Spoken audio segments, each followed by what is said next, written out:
Welcome back to Infidelity Tales Lab. We're incredibly grateful for your support. Before we begin today's tale, tell us, which city or country are you joining us from? We love connecting with our global audience. Now, let's dive into today's story. Chapter 1. Dreams and Deception. Daniel Morrison's fingers danced across the keyboard, his mind locked in a battle with an encryption algorithm that had resisted his attempts to optimize it for the past 6 hours. The rain drummed against the garage windows, but he barely registered the sound. At 34, he'd traded his cushy software engineering position at Tech Giant Corp for this. Endless nights trying to perfect a cybersecurity platform that could change how companies protected their most valuable data. Scattered energy drink cans surrounded his workstation, testament to the countless hours he'd invested in his dream. 3 monitors displayed different aspects of his code, while whiteboards mounted on every available wall space showcased complex network architectures and algorithmic flowcharts. 2 years ago, this garage had been storage space for gardening tools and holiday decorations. Now it housed servers, development equipment, and the remnants of his dwindling savings. The sound of heels clicking on concrete broke his concentration. Madeline Morrison stood in the doorway, her perfectly manicured hand resting on the frame. The contrast between them was stark. Her designer dress probably cost more than all the clothes in Daniel's closet combined. Still playing with your little project? Madeline's voice carried a note of disdain that had become increasingly familiar over the past few months. Daniel's jaw tightened, but his eyes remained fixed on the screen. I've almost cracked the distributed authentication system. Once this is working, Madeline cut him off, stepping into his workspace. That's all I hear anymore. Do you know where I was tonight? The charity thing, Daniel muttered, trying to hold on to his train of thought. The Metropolitan Museum Gala, Madeline corrected, her voice sharp. Richard Patterson was there. You remember Richard? The venture capitalist I told you about. Daniel's fingers paused over the keyboard. Of course he remembered Richard Patterson. The man had been appearing in Madeline's conversations with increasing frequency over the past 6 months. He asked about you, Madeline continued, running her finger along the edge of a dusty monitor. Wanted to know how what did you call it? Your revolutionary algorithm was coming along, and what did you tell him? Daniel asked, finally turning to face his wife. Madeline's laugh was brittle. What could I tell him? That my husband lives in a garage, chasing some fantasy about changing the cybersecurity industry? That we haven't been on vacation in 2 years because every penny goes into server equipment.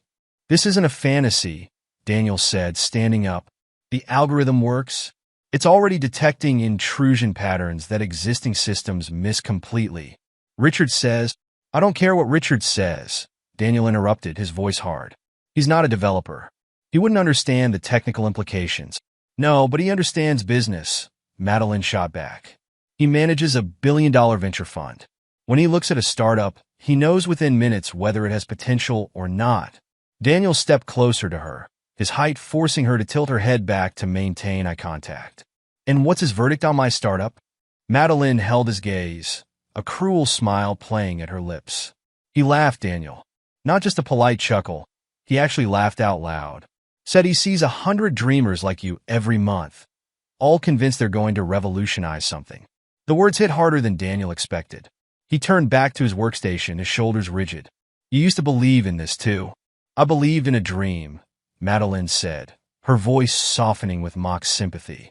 But dreams don't pay bills, Daniel. Dreams don't get you invited to important social functions. Dreams don't. She paused, looking around the garage with undisguised contempt. Dreams don't get you out of places like this. Daniel's hands clenched in a fist beneath his desk. He could smell her perfume, an unfamiliar scent, not the one he'd given her for their anniversary. Why did you really come out here, Madeline? Richard's taking me to the Symphony Gala tomorrow night, she announced, watching for his reaction. A proper event with proper people. When was the last time you put on a suit, Daniel? When was the last time you did anything except stare at these screens? I have a meeting with an investor next week, Daniel said, pulling up his calendar. If you just give me a little more time. Time? Madeline laughed again, the sound like breaking glass. That's all you ever want. More time, more money, more understanding. Meanwhile, I'm stuck playing the supportive wife of a failed entrepreneur. Do you know how humiliating that is? Daniel stood again, slower this time. Failed? The algorithm is working. The prototype is almost ready for demonstration. Once investors see what it can do, they'll what? Madeline challenged. Trip over themselves throwing money at you? Wake up, Daniel. You're not Mark Zuckerberg. You're not Elon Musk. You're just...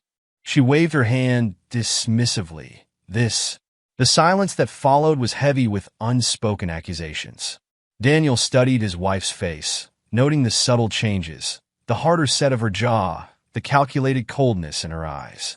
She'd changed, or maybe he was just finally seeing her clearly. You're sleeping with him? Aren't you? The words came out calm, controlled. Madeline didn't flinch. Richard understands ambition. Real ambition, not these childish fantasies. Daniel nodded slowly, turning back to his computers. Get out. Excuse me? Get out of my workspace, Daniel repeated, his voice devoid of emotion. Go to your gala. Go to Richard. Just get out. Madeline's heels clicked across the concrete again, pausing at the door. You know what the sad part is? You actually have talent. If you'd just gotten a proper job, played the corporate game like everyone else. She shook her head. But no, you had to chase this ridiculous dream. The door closed behind her with a final click. Daniel sat motionless for several minutes, his mind racing through calculations that had nothing to do with code. When he finally moved, it was to open a new document on his central monitor. Project status update, priority shift. Current security features, functional but basic. New development focus, behavioral prediction algorithms. Target completion, 3 months. Required resources, all available funds. He began typing, his fingers moving with renewed purpose. If Madeline and Richard thought his work was a joke, he would show them exactly how wrong they were. The algorithm wouldn't just protect networks. It would predict human behavior, anticipate betrayal before it happened. As he coded through the night, Daniel Morrison made a silent vow. Success wouldn't be enough. He would build something so revolutionary that people like Richard Patterson would beg to invest in it. And when that day came, he would remember everyone who had laughed at his dreams. The rain continued to fall outside, but Daniel didn't notice. He was already planning his next moves, calculating odds and possibilities with the same precision he applied to his code. Madeline had made her choice, and soon she would learn that some decisions had consequences that no amount of money could fix. Chapter 2. The Breaking Point. Daniel parked his old Honda Civic outside the garage, a rare smile playing on his lips. The meeting with tech venture partners had gone better than expected. They actually understood the potential of his behavioral prediction algorithms. For the first time in months, he felt vindicated. The countless hours, the sacrifices, the isolation, it was all about to pay off. The smile faded as he noticed the garage door was open. Music drifted out. Not Madeline's usual playlist, but something with a heavier bass line. Male laughter mixed with the sound of objects being moved. Daniel's steps slowed as he approached, his hand tightening around his laptop bag. The scene that greeted him stopped him cold. Madeline and Richard Patterson were going through his workspace, tossing equipment and documents into cardboard boxes. What are you doing? The words came out barely above a whisper, but both figures turned at the sound. Richard Patterson straightened up, adjusting his Italian silk tie with manicured fingers. His Rolex caught the light as he gestured around the garage. Ah, the genius returns. Your wife and I were just discussing your situation. This little fantasy has gone on long enough, don't you think? Daniel stepped into the garage, his eyes cataloging the damage. His primary development server had been disconnected, its cables tangled on the floor. The whiteboards had been partially erased, years of work reduced to ghostly smudges. These are divorce papers, Madeline announced, slapping a thick manila envelope against his chest. I've already moved most of my things to Richard's place. Face reality, Daniel. You have nothing. Nothing but delusions and debt. Daniel caught the envelope reflexively, his mind struggling to process the scene. You're in my workspace. Get out. Richard's laugh was exactly as Madeline had described it. Loud, dismissive, cruel. Your workspace? This is garage space in a house that's mortgaged to the hilt. A house that Madeline's father helped you buy, If I remember correctly, you've been talking about me. Daniel's voice was quiet, but something in his tone made Madeline take a step back. Planning this together, discussing my failures, laughing about the delusional dreamer in his little garage. Don't make this difficult, Madeline said, but her voice wavered slightly. Just sign the papers. I'm not asking for anything in the settlement. God knows there's nothing to take. Daniel placed his laptop bag carefully on a clear spot on his desk, his movements deliberate. How long? What? How long have you been planning this? He turned to face them, his expression unnaturally calm. How long have you been feeding information about my work to Richard? Richard stepped forward, using his height advantage to loom over Daniel. Listen, you deluded little man. Madeline showed me your precious algorithms. They're nothing special, basic pattern matching with some fancy marketing terms thrown in. No investor in their right mind would. The sound of Daniel's fist connecting with Richard's jaw echoed through the garage. The larger man stumbled backward, knocking over a shelf of equipment. Servers and development boards crashed to the ground, scattering components across the concrete floor. You worthless loser! Madeline screamed, her carefully maintained composure shattering. You can't even afford decent clothes, and you dare to attack a man like Richard? Daniel ignored her, advancing on Richard, who was scrambling to his feet. You looked at my code? You accessed my private development servers? I'll sue you for assault. Richard spat, blood trickling from his split lip. I'll bury you in legal fees. Sue me? Daniel laughed, the sound devoid of humor. You admitted to corporate espionage. You accessed proprietary technology without authorization. How do you think your investors would react to that? Madeline grabbed a box of documents, hurling them toward the open garage door. Rain-soaked papers scattered across the driveway, years of notes and diagrams dissolving in the downpour. Just sign the goddamn divorce papers and disappear, she shrieked. I don't want anything in settlement from a man who has zero bank balance. Richard had regained his composure, straightening his tie with trembling fingers. Look at your pathetic startup, working from our garage. What a delusional idiot. You're finished in this industry, Morrison. I'll make sure of it. Daniel stood motionless, watching as they destroyed his workspace. Each crash of equipment, each scattered document, each mocking laugh, he committed them all to memory. When they finally left, the garage was in ruins. Rain poured through the open door, soaking the remains of his work. He walked to his desk, the only piece of furniture still intact. His development laptop was safe in its bag. He never left it at home anymore, not since he'd first noticed Madeline's changed behavior. Opening it, he connected to his backup servers, hosted far from this house on secure cloud infrastructure. A text document opened on his screen. Contingency protocol activated. All local servers compromised. Backup systems secure. Project status. Proceed with Phase 2. Priority target, Richard Patterson. Secondary target, Madeline Morrison. Objective, total destruction. Daniel began typing, his fingers moving with mechanical precision. They thought they had destroyed him, but they had only stripped away his last reservations. The algorithm would evolve beyond mere network security. It would become a weapon designed to predict and exploit human weakness. In the ruins of his garage, surrounded by the wreckage of his old life, Daniel Morrison smiled. It wasn't a pleasant expression. It was the smile of a man who had nothing left to lose, and therefore nothing left to fear.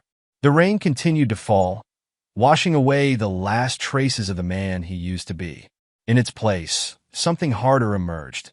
Someone who understood that true power came from knowing your enemy's weaknesses and having the will to exploit them without mercy. Chapter 3. The Spark of Revolution. Jessica Rodriguez's basement wasn't as sophisticated as his former garage workspace, but it offered something far more valuable: security. The criminal defense attorney had been more than just a college friend. She'd been the first person to truly believe in his vision, even before Madeline. They did you a favor, Jessica said, watching Daniel set up his new development environment. They showed you exactly who they are. Daniel connected another monitor, his movements efficient and purposeful. They showed me more than that. They showed me what the algorithm was missing. Jessica raised an eyebrow, perching on the edge of his new desk. At 40, she carried herself with the confidence of someone who had fought her way up from nothing. Her success as a defense attorney came from understanding how people thought, how they justified their actions. What was it missing?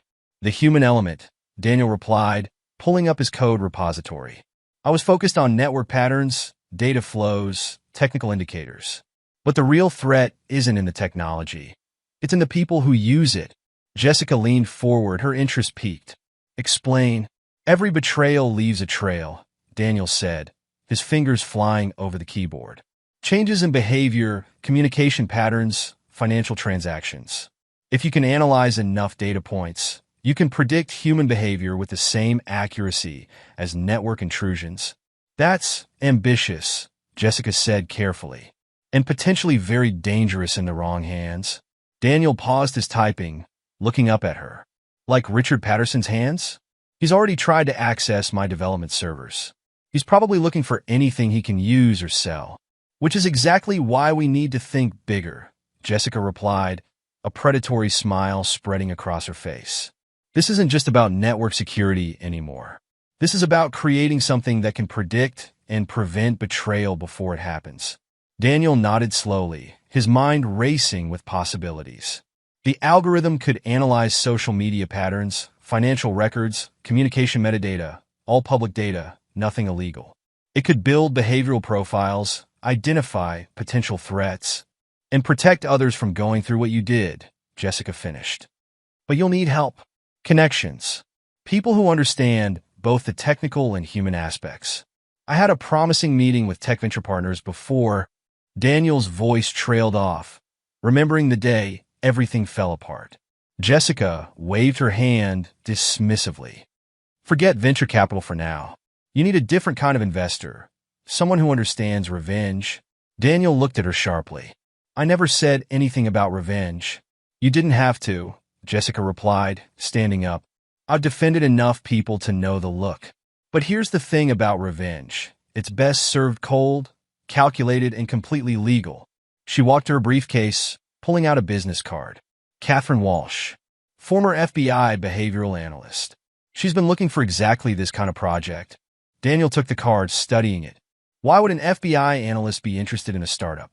Because she understands what technology like this could do in the right hands, Jessica said. And because she has her own score to settle with people who underestimated her. Daniel added the card to a new document on his screen. Project Evolution. Core technology, behavioral prediction algorithm. Target markets, cybersecurity, financial institutions, corporate security. Key personnel needed. Behavioral analysis expert. Machine learning specialists. Data scientists. Potential ally. Catherine Walsh, FBI background. Verify intentions. One more thing, Jessica said, heading for the stairs. Richard Patterson's venture capital firm?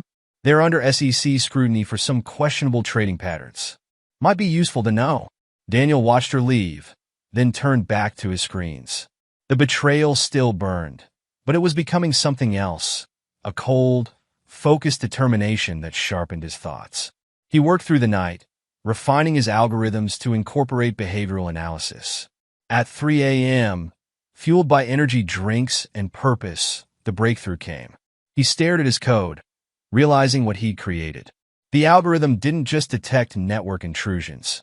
It predicted them by analyzing patterns in human behavior across multiple data sources. Show me, he whispered, initiating a test run. The program pulled publicly available data, social media posts, financial transactions, digital communications metadata. Within minutes, it identified patterns that would have taken human analysts weeks to spot. His phone buzzed, a text from Madeline. He glanced at it without opening. We need to talk about the house. Richard says. Daniel blocked the number without reading further. She'd made her choice, and now he was making his. The algorithm highlighted her recent social media activity, increased posts with location tags at upscale venues, new connections with Richard's business associates, subtle changes in language patterns indicating deception. Hello? A voice called from upstairs. Daniel? You still awake? Jessica descended the stairs, carrying fresh coffee and a stack of papers. I couldn't sleep. Been thinking about your project. Daniel gestured to his screens. Watch this. He ran a demonstration, using anonymized data from one of Jessica's past cases. The algorithm identified behavioral patterns that had preceded corporate espionage attempts. Jessica's eyes widened. How accurate is it? 93% in initial tests, Daniel replied. And it's learning, adapting to new patterns. This isn't just about cybersecurity anymore, Jessica said slowly. This could revolutionize risk assessment, threat prediction, corporate intelligence, Daniel added. Identifying potential insider threats before they act. Jessica set down her coffee, her expression turning serious. Daniel, this is bigger than Richard and Madeline. You realize that, right? He nodded, thinking of the investors who'd dismissed him, the corporate executives who'd called his ideas unrealistic. It was never just about them. They just showed me what people are really capable of. We need to move fast, Jessica said. Once word gets out about what you're building, let them come, Daniel interrupted, his voice hard. They thought I was finished. They thought they'd destroyed everything I'd built. He gestured to his screens, where the algorithm continued its analysis. They have no idea what they've actually created. The basement fell silent except for the hum of servers and cooling fans. Daniel's fingers returned to his keyboard, adding new parameters to his behavioral analysis models. Each line of code was another step toward his goal.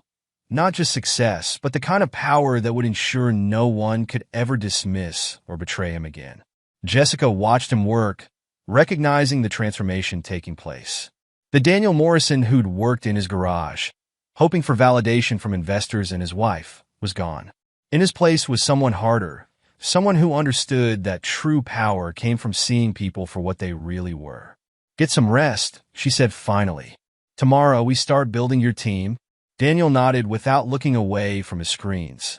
In the dark basement, surrounded by humming servers and glowing monitors, he continued his work. The algorithm grew more complex, more powerful, learning to predict human nature.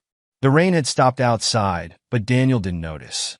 He was already focused on his next steps, calculating probabilities and planning moves that would reshape not just his future, but the entire landscape of power in the tech world. Madeline and Richard had taught him a valuable lesson about human nature. Now it was time to put that knowledge to use. Chapter 4. Unexpected Allies. Catherine Walsh leaned back in her chair, studying the lines of code on Daniel's screen. Her FBI training had taught her to read people as well as data, and what she saw in both fascinated her. You've created something remarkable here, she said, tapping a manicured nail against her coffee cup. But you're only scratching the surface of its potential. Daniel looked up from his workstation in Jessica's basement. How so? Your algorithm doesn't just detect network intrusions. It predicts human behavior patterns that lead to breaches. Catherine's eyes gleamed with intensity. Do you know how many white-collar crimes follow similar patterns? How many corporate betrayals could be prevented if we could spot the signs early enough?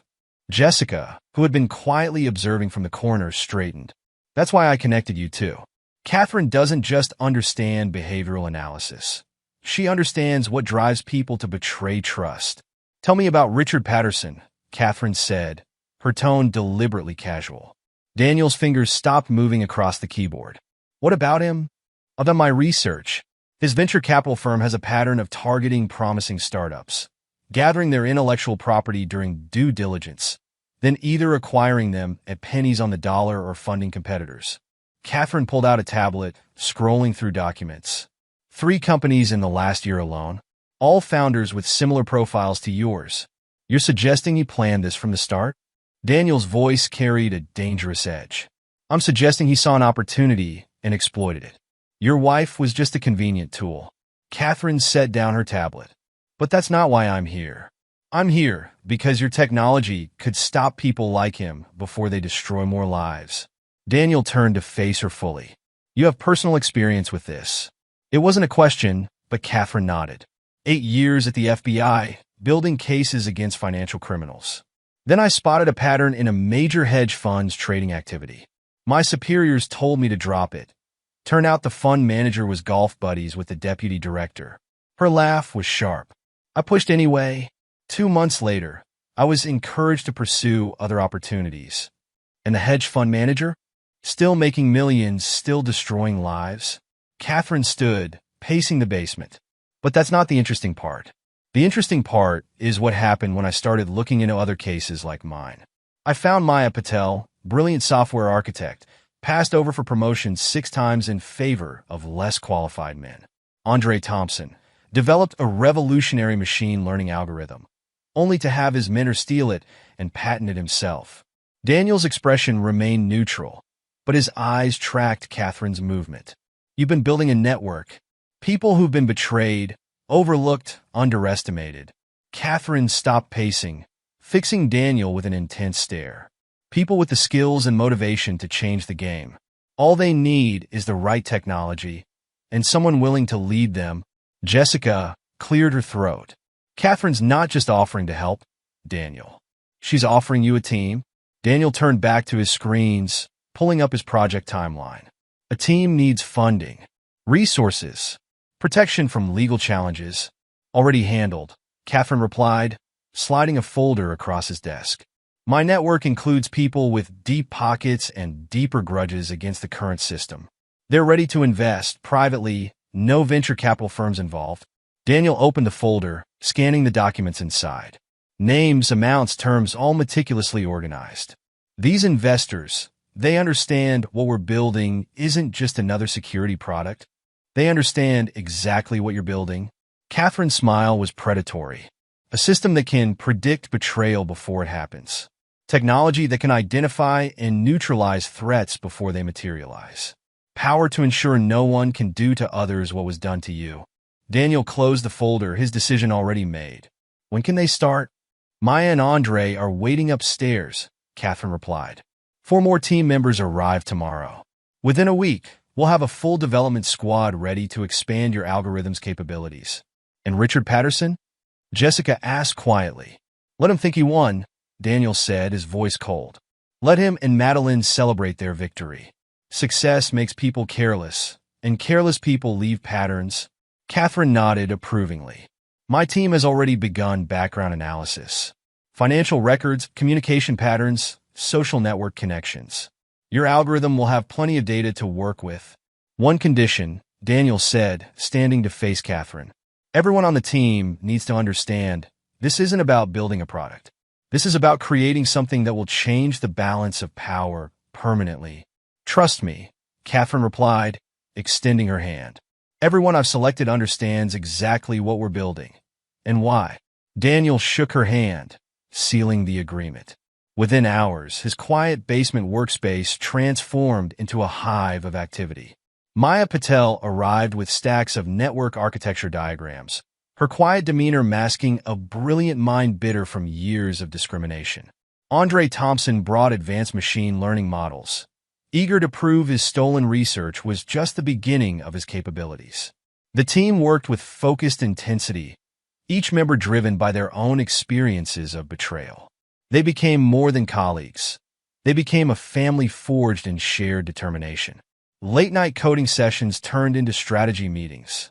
Technical discussions evolved into plans for reshaping entire industries.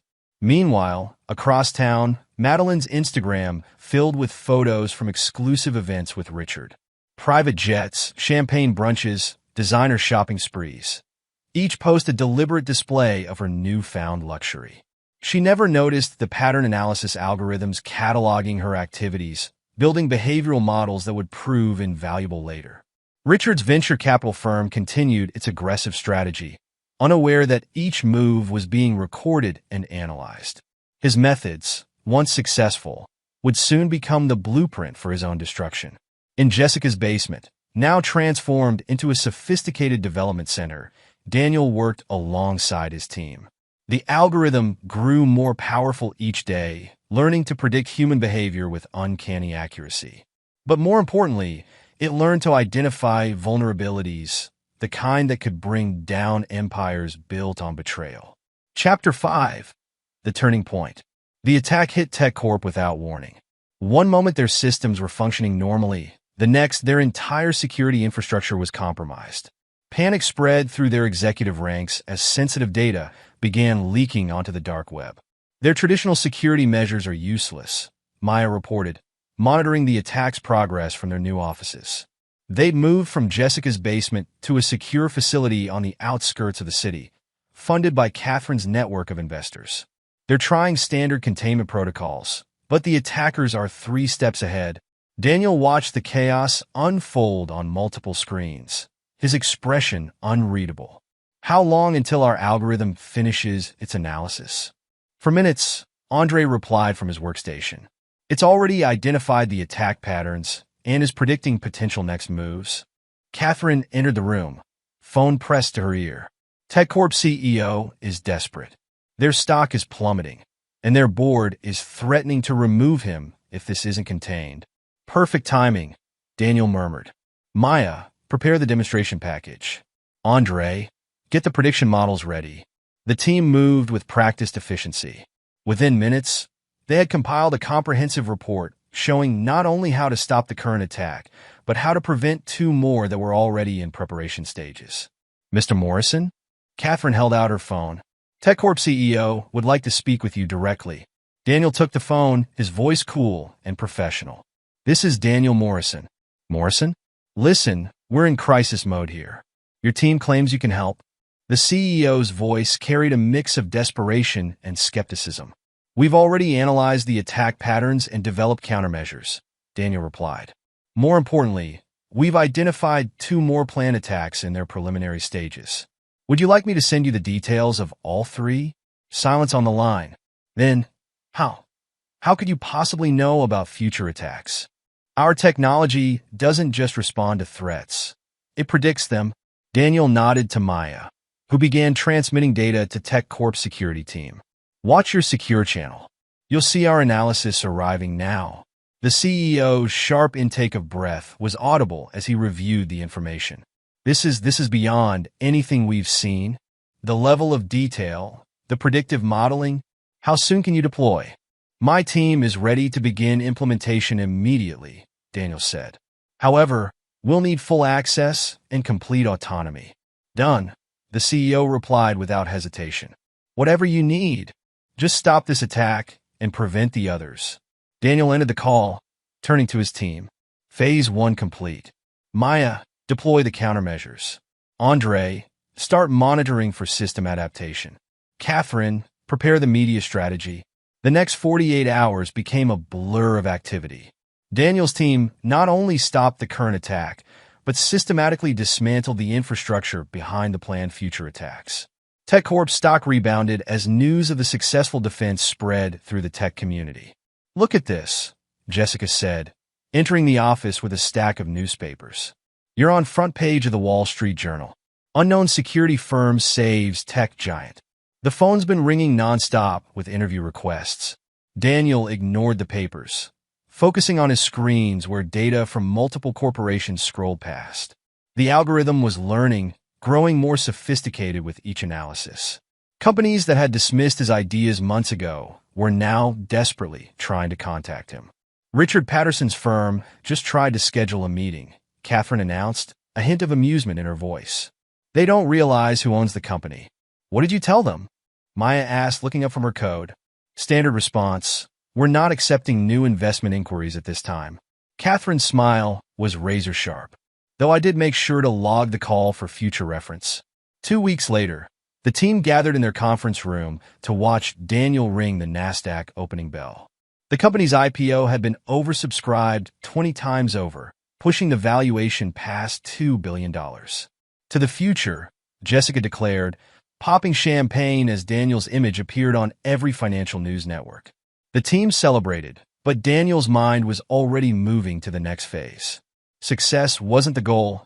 It was merely a tool, a means to accumulate the power needed for what would come next.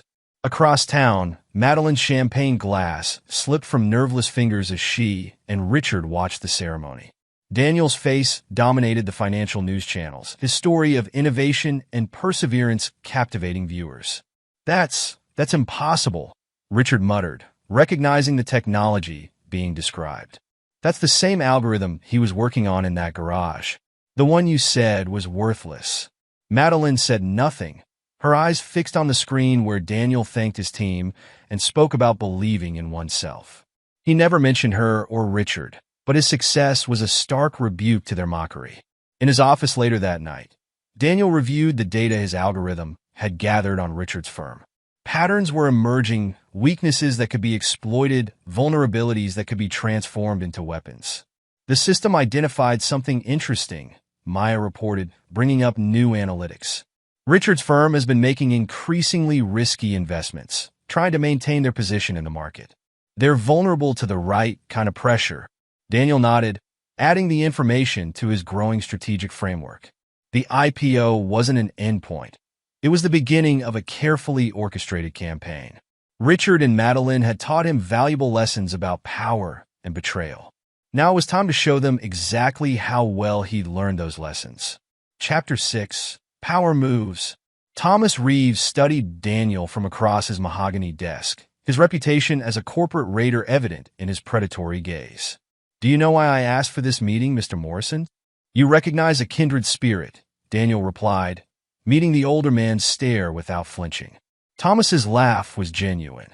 Direct. "I like that." He pressed a button on his desk and screens descended from the ceiling, displaying financial data. "Your moves since the IPO have been interesting. Strategic acquisitions, carefully timed market positions. You're not just building a security company. You're assembling the pieces for something bigger. And that interests you?" "What interests me is your real target." Thomas pulled up data on Richard Patterson's venture capital firm. "You're systematically undermining his position in the market. Subtle, elegant. Most people wouldn't notice the pattern. But then, most people haven't spent 40 years studying corporate warfare like I have." Daniel remained silent, waiting. 3 of his major clients mysteriously switched to competitor firms last month, Thomas continued. Properties he was negotiating to acquire were purchased hours before his offers could be submitted. Limited partnership opportunities disappeared just as he was about to close them. He leaned forward. "Your algorithm predicted his moves, didn't it?" "The technology analyzes patterns in public data," Daniel said carefully. "What people do with those predictions is their choice." Thomas's smile widened. "Getting rich is just the first step, son. True power comes from controlling the game itself." He stood, walking to a wall of photographs showing companies he'd acquired and dismantled. "I see myself in you. The same drive, the same understanding of how power really works." "I'm not interested in corporate raiding," Daniel stated. "No, you're interested in something far more sophisticated." Thomas returned to his desk. "You're building a system that can predict and influence human behavior on a massive scale. The security applications are just the surface. The real potential is in shaping markets, controlling information flows, directing human decisions without them even realizing it." Daniel leaned forward slightly. "And you want to help?" "I want to mentor you," Thomas corrected. "Your technical skills combined with my decades of experience in corporate warfare, we could reshape entire industries." He paused, studying Daniel's reaction. "But first, tell me about Richard Patterson. What's your real plan for him?" "Catherine said you'd ask about that." Daniel pulled out his tablet, bringing up detailed analytics. "Richard's firm is already struggling. SEC scrutiny, failed investments, losing clients. But that's not enough. You want to destroy him completely." "I want to make him irrelevant," Daniel corrected. "Him and everyone who thought they could dismiss me as a deluded dreamer in a garage." Thomas nodded approvingly. "The best revenge isn't just about destruction. It's about transformation. Turning your enemy's strengths into weaknesses, their confidence into doubt." He pressed another button, bringing up new data. "I can help you accelerate the process. My network, my influence, combined with your technology's predictive capabilities." "What's your price?" "Price? No, Daniel, this isn't about money." Thomas's expression turned serious. "This is about legacy. I've spent decades accumulating power, but I've never seen anything with the potential of your algorithm. Help me understand it. Let me guide your strategic moves, and I'll help you build something that will change the fundamental nature of power itself." Daniel considered the offer, his mind already calculating probabilities and outcomes. Thomas Reeves wasn't just offering mentorship. He was offering access to decades of accumulated influence and intelligence. "Catherine's team has identified leverage points in Richard's operation," Daniel said finally.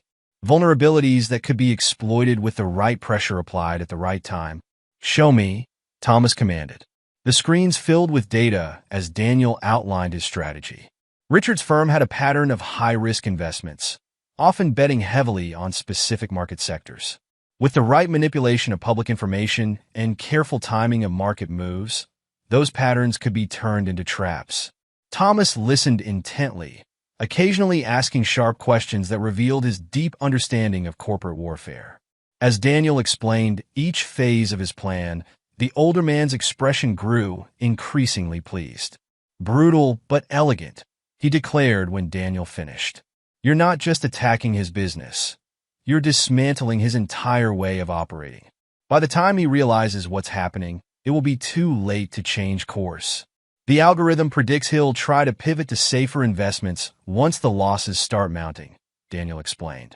But by then, his investors' confidence will be shaken.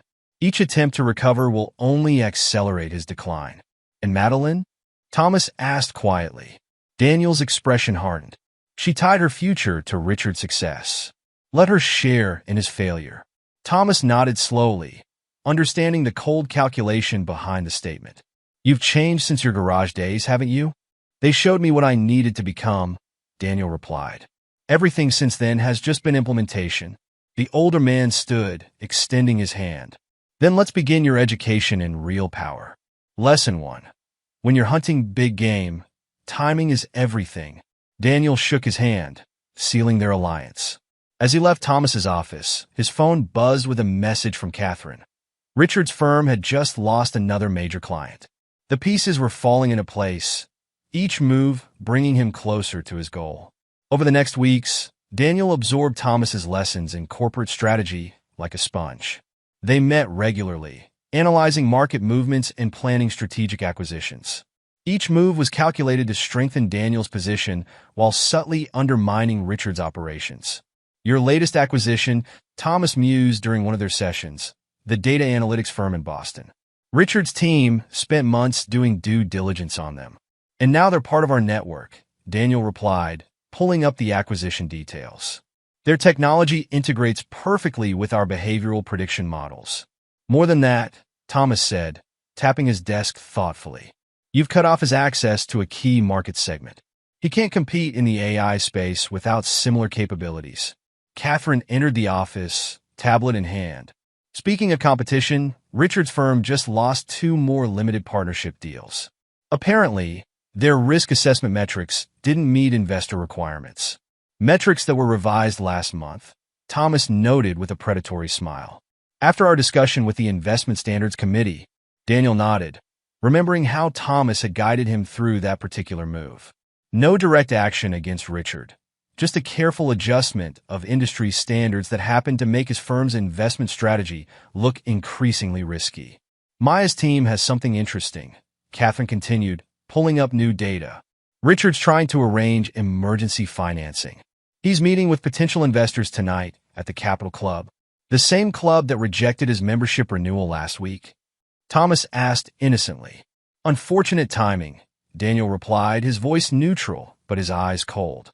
I hear the new ownership is quite strict about membership requirements.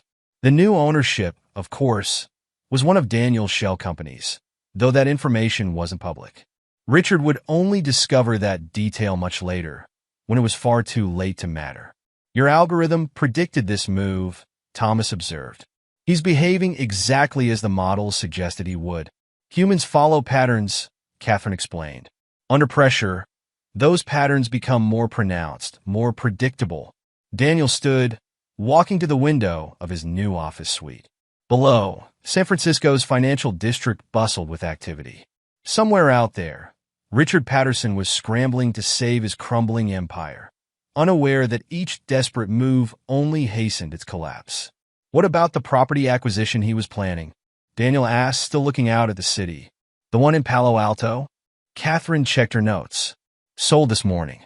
The seller accepted a slightly lower offer from an anonymous buyer. Anonymous for now, Thomas added. Once the deed transfer becomes public next week, he'll discover it's owned by one of your subsidiaries. Daniel turned back to face them. Have Maya's team analyze his next likely moves. I want to be ready when he tries to pivot to new markets. Already done, Catherine replied. The algorithm predicts 3 potential strategies. We have countermeasures prepared for each scenario. Thomas watched this exchange with approval. Under his mentorship, Daniel had quickly learned the intricate dance of corporate power. Each move appeared legitimate on the surface. Each setback Richard faced seemed like bad luck or poor timing. Only those at the very top of the financial world might recognize the pattern, and they were too impressed by its elegance to interfere. Your next board meeting is in an hour, Catherine reminded Daniel. The acquisition committee wants to discuss expansion plans. Tell them I'll be there, Daniel said. And Catherine, have someone monitor Richard's meeting tonight. I want to know exactly how desperate he's becoming. As Catherine left, Thomas stood to leave as well. You know, he said casually, I heard Madeline was asking questions about your company's structure, trying to determine if she has any claim to your success. Daniel's expression didn't change, but his voice carried a dangerous edge. She signed away any rights in the divorce settlement.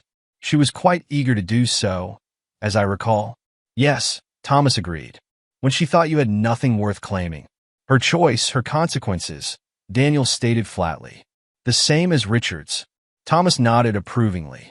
You've learned well. Power isn't just about wealth or position. It's about understanding consequences.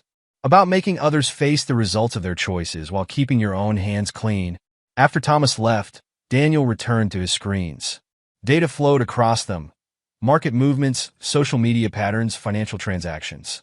His algorithm processed it all, learning and adapting, becoming more precise in its predictions. Richard's firm was just the beginning. The technology Daniel had created, combined with Thomas's strategic guidance and Catherine's expertise, had the potential to reshape entire industries. But for now, he focused on the immediate goal, systematically dismantling the man who had mocked his dreams and stolen his wife. The board meeting would start soon. They would discuss acquisitions, expansion plans, market strategy, all the normal business of a rapidly growing tech company. None of them needed to know that each decision, each move, was part of a larger pattern. A pattern designed to demonstrate the true cost of underestimating Daniel Morrison. Chapter 7. The Setup. Maya's fingers flew across her keyboard, fine-tuning the latest iteration of the algorithm's market prediction models. The system's detecting interesting patterns in Richard's trading history. Daniel moved to her workstation, studying the data streams. His company now occupied 3 floors of a prime San Francisco office building, a far cry from Jessica's basement. Show me. Look at these transaction clusters, Maya said, highlighting sections of the analysis. His firm consistently takes positions in specific market sectors, usually with aggressive leverage. The algorithms identified clear behavioral triggers that precede each major investment decision. Andre joined them, bringing up additional data on the main screen. We've expanded the AI's pattern recognition capabilities. It's not just tracking market movements anymore. It's predicting human responses to market conditions with 97% accuracy. What's Richard's current position? Daniel asked, his voice carrying the same cold focus that had become his trademark. Catherine entered the room, tablet in hand. His firm's under increasing pressure. 3 major clients pulled their investments last week. He's trying to maintain appearances, but our analysis shows he's over-leveraged in several positions. And Madeline? Still posting about luxury shopping trips and exclusive events on social media, Catherine replied, pulling up the relevant data. But the frequencies decreased. Our behavioral analysis suggests she's growing concerned about their financial situation. Daniel nodded, scanning the information. Thomas had taught him well. Success wasn't just about making money. It was about controlling the game itself. Each move had been calculated, each setback engineered to appear natural. Sir, Maya interrupted, you should see this. The algorithms detected a new pattern in market data feeds. The screens filled with complex visualizations showing interconnected data points. Daniel studied them intently, recognizing the opportunity they presented. They're desperate for a win. Show me the prediction models. Andre pulled up new analytics. Based on Richard's past behavior and current market conditions, there's an 89% chance he'll attempt a major play in the next 2 weeks. The algorithms identified his most likely targets. Perfect, Daniel said softly. Have the system track all information channels related to those sectors. I want to know exactly what data reaches his analysts. Catherine raised an eyebrow. You're planning to feed him what he wants to see. People believe what they want to believe, Daniel replied, especially when the data confirms their existing biases. The team worked through the night, refining their approach. The algorithm processed vast amounts of public data, identifying subtle patterns that could be used to influence decision-making. Nothing illegal, just careful manipulation of publicly available information. Daniel, Jessica called from the doorway. Thomas is here for your strategy session. The corporate raider had become more than a mentor. He was now a key ally in Daniel's carefully orchestrated campaign. They met in Daniel's private office, surrounded by screens showing real-time market data. Your latest moves have been masterful, Thomas observed. Richard's firm is hemorrhaging clients, but he can't prove any connection to your operations. The algorithm predicts he'll make a desperate play soon, Daniel said, bringing up the analysis. When he does, we'll be ready. Thomas studied the data with practiced eyes. You're not just taking his money, you're dismantling his entire way of operating. By the time he realizes what's happening, it'll be too late to change course. He should have thought of that before he tried to steal my work, Daniel replied, his voice carrying a dangerous edge. And Madeline? She chose her path. Daniel's expression remained neutral, but his eyes hardened. Let her share in the consequences of that choice. Throughout the following weeks, Daniel maintained his public image carefully. He donated generously to educational causes, funded technology programs in underprivileged areas, and became known for giving opportunities to overlooked talent. Each charitable act was genuine, and each one served to highlight the contrast with Richard's increasingly desperate attempts to maintain his lifestyle. Maya's team tracked Richard's firm's movements. Each trade, each investment decision, each attempt to stop the bleeding. All of it fed into the algorithm's learning models, making his predictions more accurate. His latest analyst reports show increasing anxiety, Catherine reported during one strategy session. They're looking for any opportunity to reverse their losses. Then let's give them one, Daniel replied, initiating the next phase of his plan. The algorithm began its work, subtly adjusting the flow of market information reaching Richard's team. Nothing falsified, nothing illegal, just carefully curated data designed to play to their known biases and desperate need for a win. Like a moth to a flame, Thomas observed, watching the plan unfold. They'll convince themselves they've spotted an opportunity no one else has seen. Daniel's team monitored the situation round the clock. Maya's code tracked market movements. Andre's prediction models analyzed behavioral patterns, and Catherine's expertise helped anticipate human reactions. Each component worked in perfect synchronization, like a complex machine designed for a single purpose. Sir, Maya called out one evening. The algorithms detected increased activity in Richard's trading patterns. They're taking positions exactly as predicted. Daniel moved to her station, watching the data scroll across her screens. Years of preparation, months of careful manipulation, all leading to this moment. Richard Patterson was about to learn the true cost of underestimating Daniel Morrison. Chapter 8. The Trap. The conference room buzzed with tension as Daniel's team tracked Richard's firm's movements in real time. Maya's monitors showed a steady stream of trading data, while Andre's screens displayed behavioral prediction models. They're taking the bait, Catherine announced, analyzing the patterns. Richard's firm just shifted 60% of their remaining capital into the positions we identified.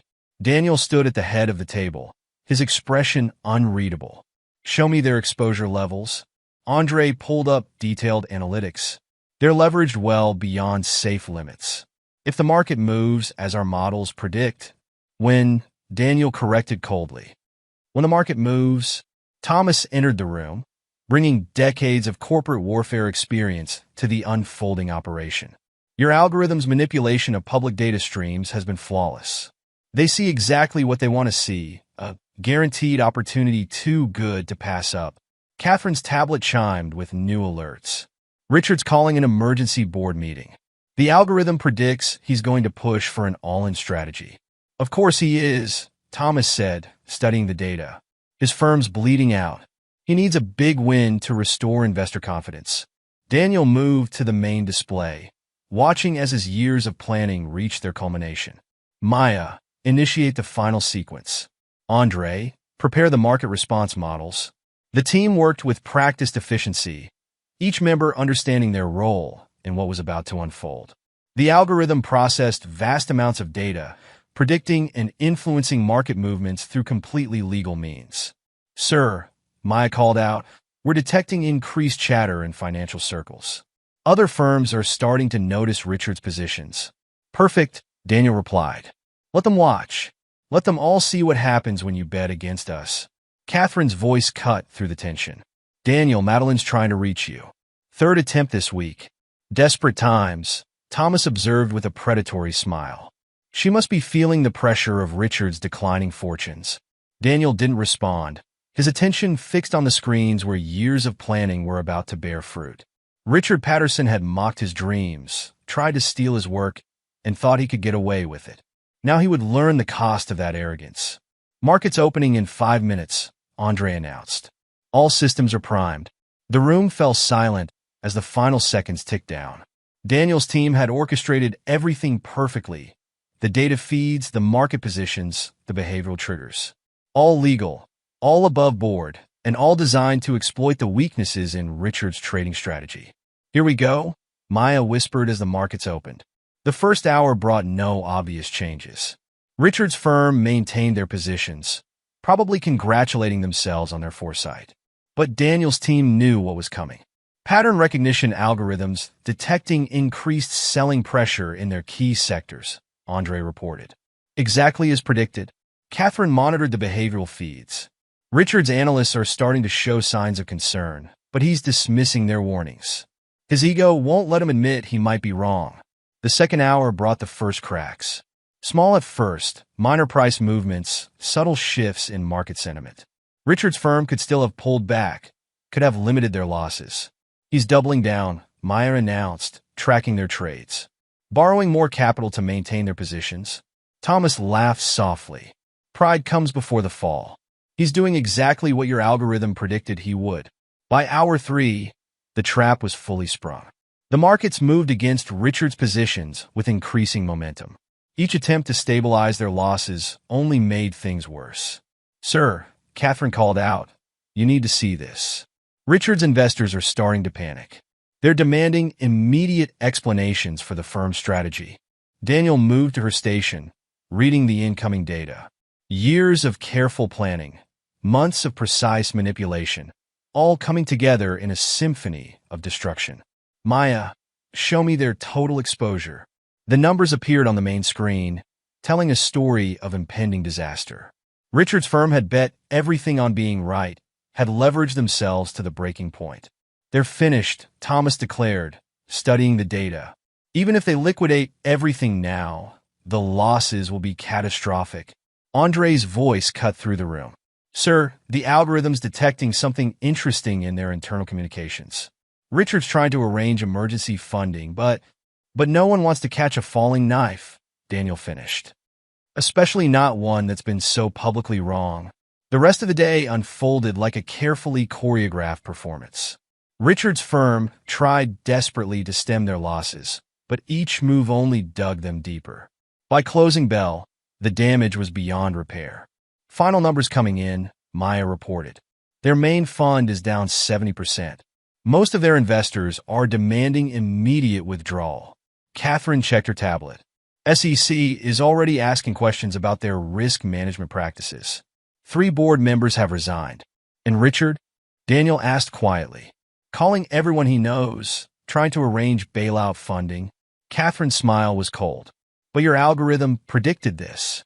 We've spent months quietly warning potential saviors about the firm's problems. No one will touch them now. Thomas placed a hand on Daniel's shoulder. Masterfully done. You didn't just take his money.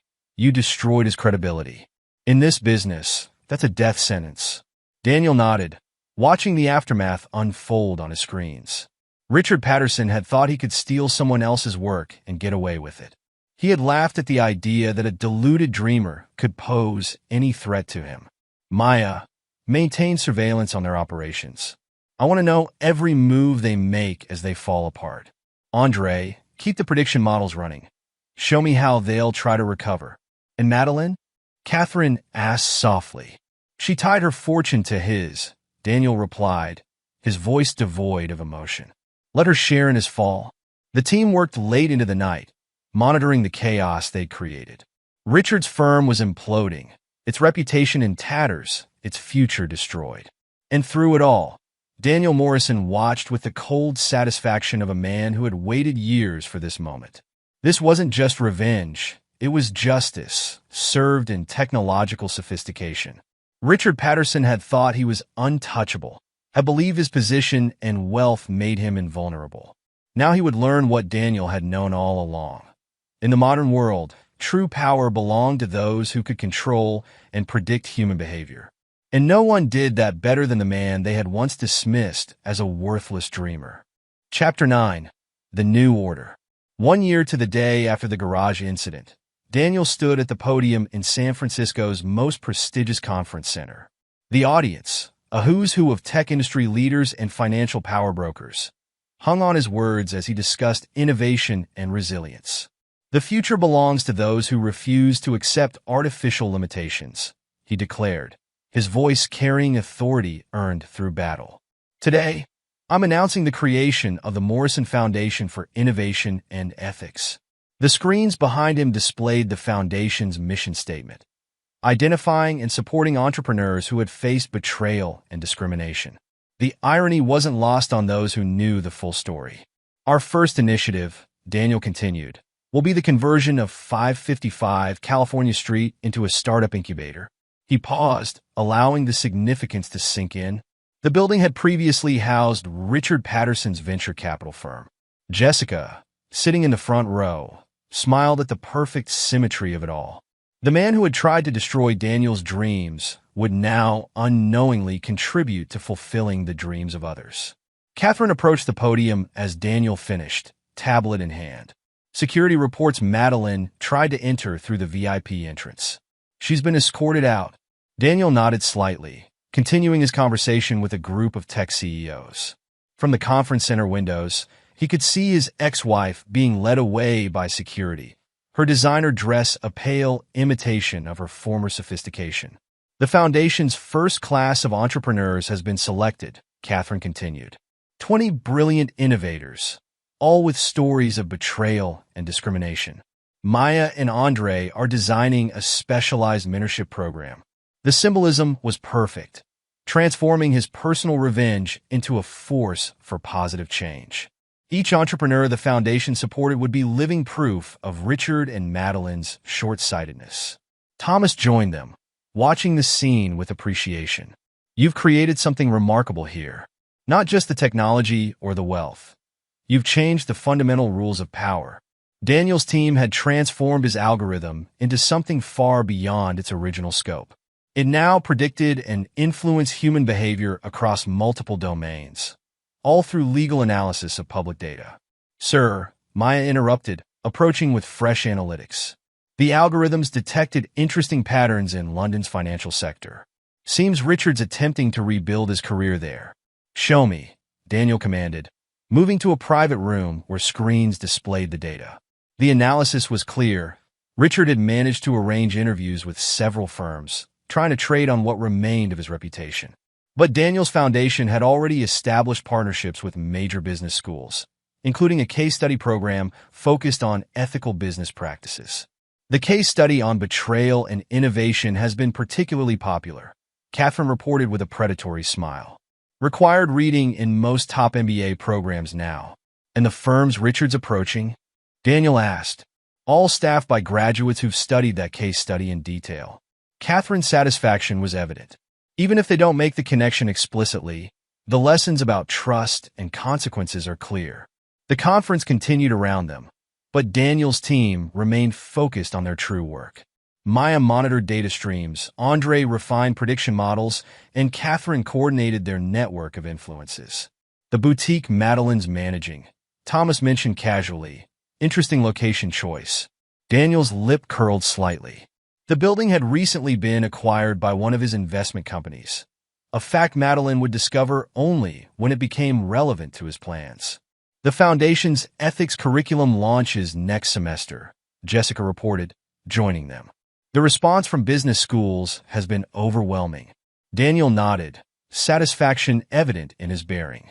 He had transformed his revenge into a legacy, creating institutions that would shape the next generation of business leaders. Each graduate would carry forward the lessons learned from Richard and Madeline's mistakes. Sir, Maya called out, final analytics on Richard's London prospects. The algorithm predicts an 87% chance of continued career decline.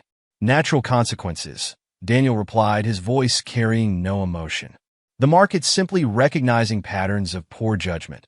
The day concluded with a gala dinner, where Daniel's team celebrated their success, surrounded by the tech industry's elite. Through the windows, they could see Madeline standing on the sidewalk, watching the celebration she wasn't permitted to join.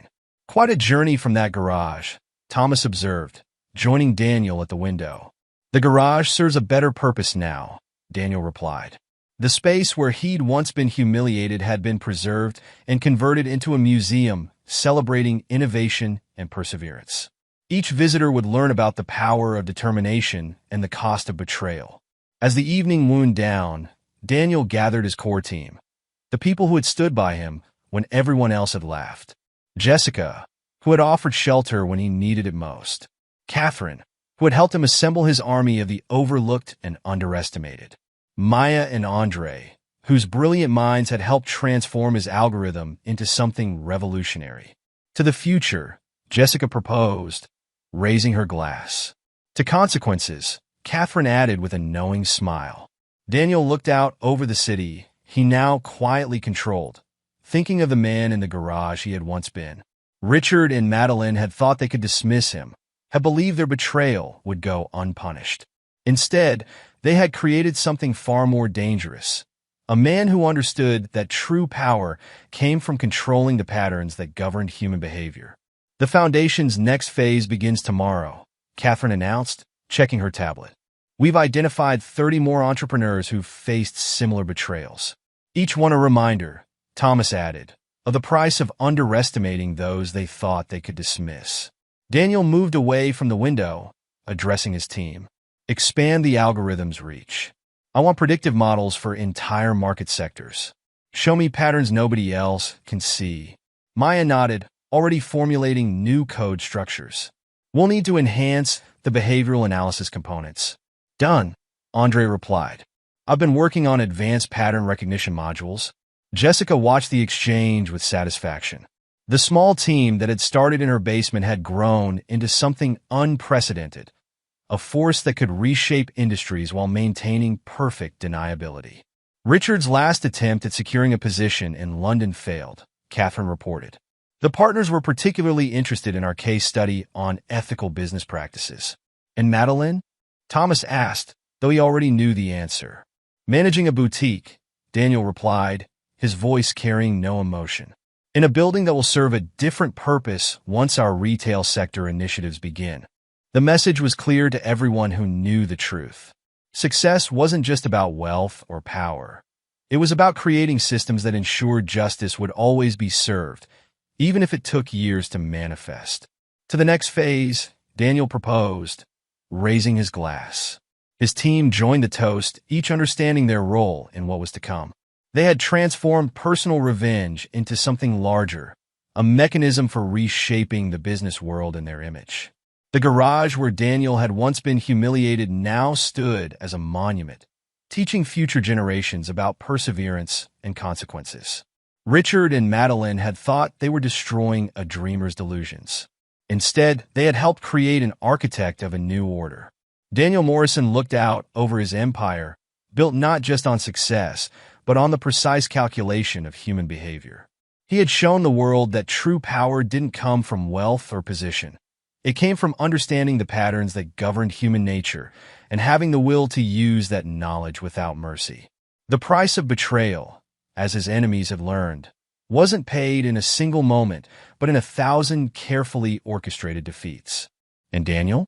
He had transformed revenge into revolution, creating a legacy that would ensure no one else would suffer as he had, and that no betrayal would go unpunished. Epilogue, 5 years later. Daniel Morrison stood at the window of his penthouse office, surveying the San Francisco skyline that had changed dramatically under his influence. His company, Morrison Technologies, now occupied an entire complex of buildings, its reach extending far beyond mere cybersecurity. The latest market analysis is ready, Maya announced, entering his office. Now the company's chief technology officer, she had transformed from an overlooked programmer into one of Silicon Valley's most respected technical leaders. The algorithm's predictions continue to exceed expectations. Daniel turned from the window. "Show me." Maya brought up holographic displays, a technology Morrison Tech had pioneered. "We're detecting patterns across multiple sectors. The system can now predict market movements 6 months in advance with 98% accuracy. And our special projects?" Maya's smile matched his own in its predatory quality. Richard Patterson's latest venture in Dubai just collapsed. As predicted, his attempts to rebuild his reputation only provided more opportunities for failure. The past 5 years had seen Daniel's revenge evolve into something far more sophisticated than simple destruction. Richard's life had become an object lesson in consequences, each attempted recovery engineered to fail in ways that reinforced his original mistakes. His last investor meeting was particularly interesting, Catherine added, joining them. As head of strategic operations, she had expanded their behavioral prediction capabilities far beyond their original scope. The algorithm predicted he would attempt to blame market conditions for his failures. His potential backers had already received our latest case study on recognizing patterns of poor judgment. Daniel nodded, satisfaction evident in his bearing. "And Madeline?" "Still managing that boutique," Catherine replied, pulling up surveillance data. "Though she's about to discover that the building has been sold for redevelopment. The new owner, one of our subsidiaries, plans to convert it into a technology training center for underprivileged youth." The irony wasn't lost on any of them. The space where Madeline had found temporary refuge would become another monument to Daniel's success and her failure. "The Morrison Foundation's latest numbers are impressive," Jessica reported, entering with fresh analytics. As foundation director, she had transformed Daniel's vision of justice into a global force for change. "We've launched 50 new entrepreneurs this year alone, each with a story of betrayal turned to triumph." Thomas Reeves, now semi-retired but still a key advisor, studied the data with approval. "You've created something remarkable here, Daniel. Not just a company or a foundation. You've reshaped how power itself operates in the modern world." Andre, their head of AI development, pulled up new visualizations.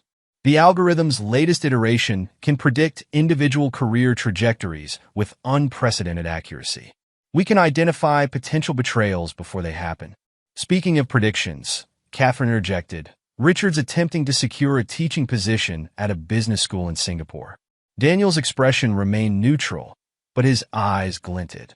"Ensure the dean receives our latest curriculum materials." The team understood implicitly.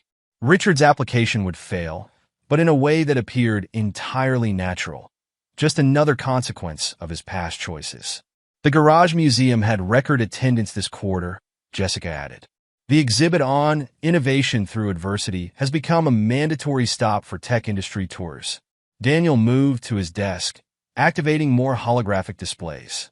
The garage where he had once been humiliated had been preserved exactly as it was the day of his confrontation with Richard and Madeline.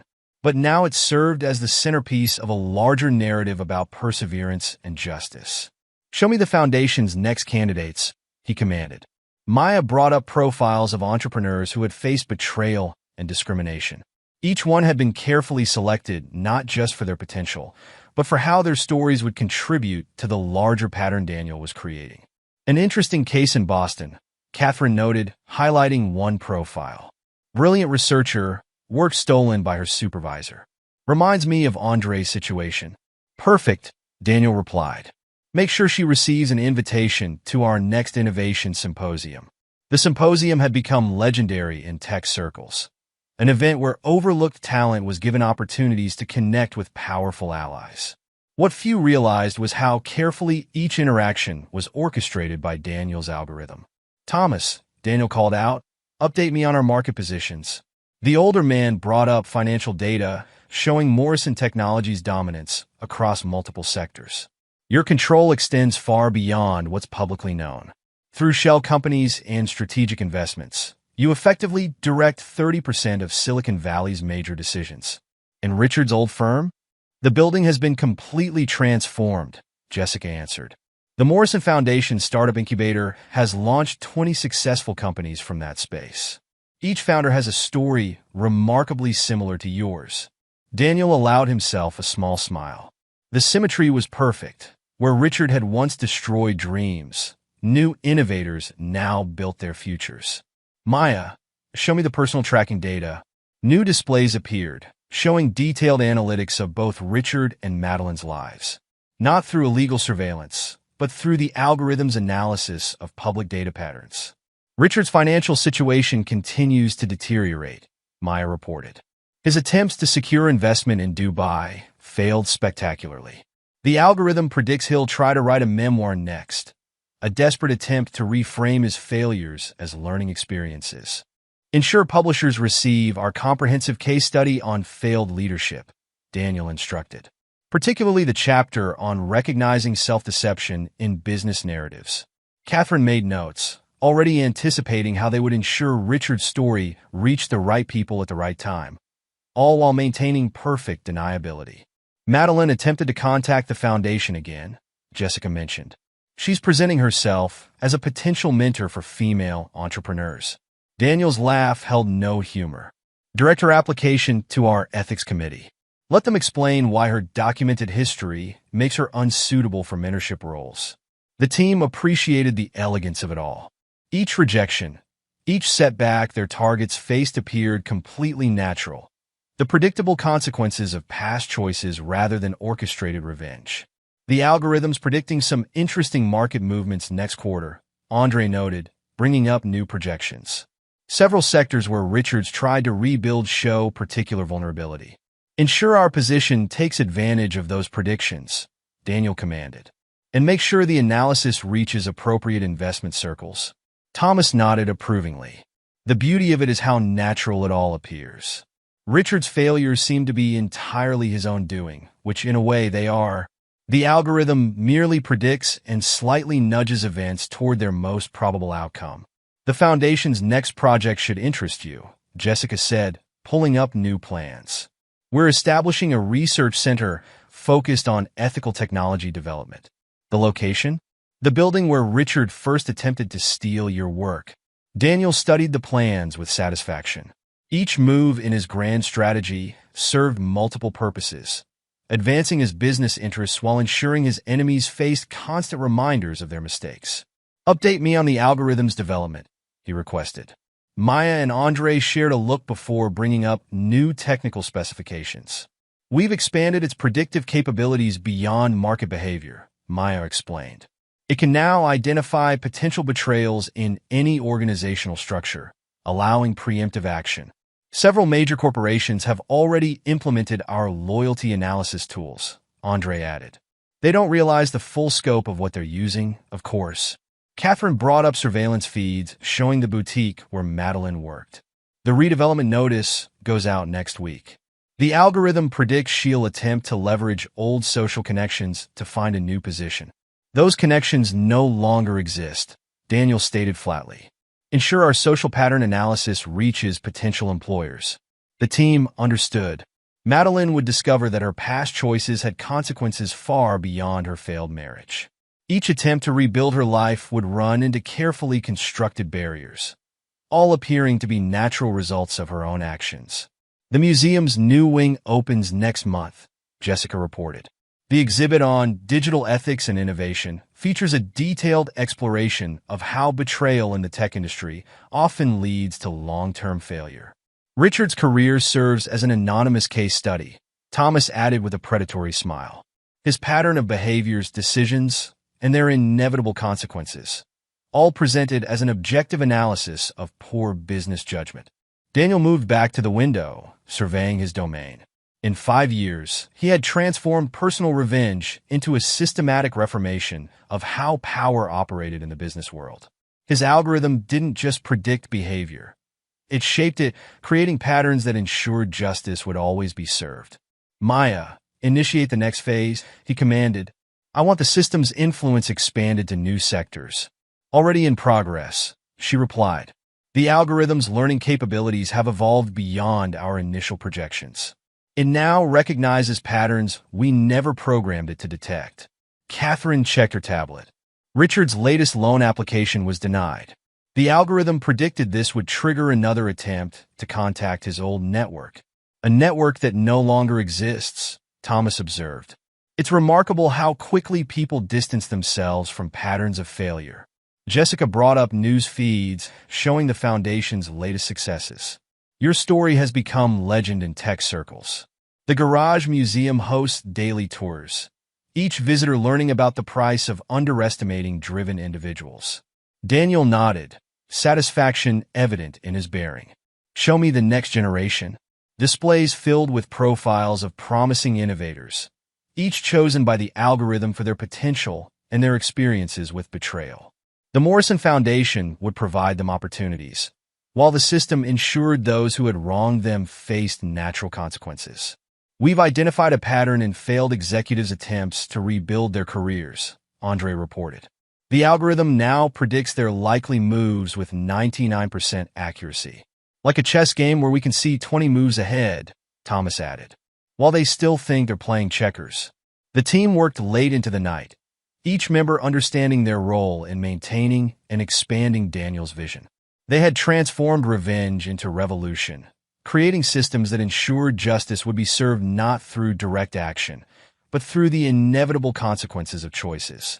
Richard Patterson, once a powerful venture capitalist, now served as a cautionary tale in business schools worldwide. His attempts to rebuild his career provided constant opportunities to reinforce the lessons about betrayal and consequence.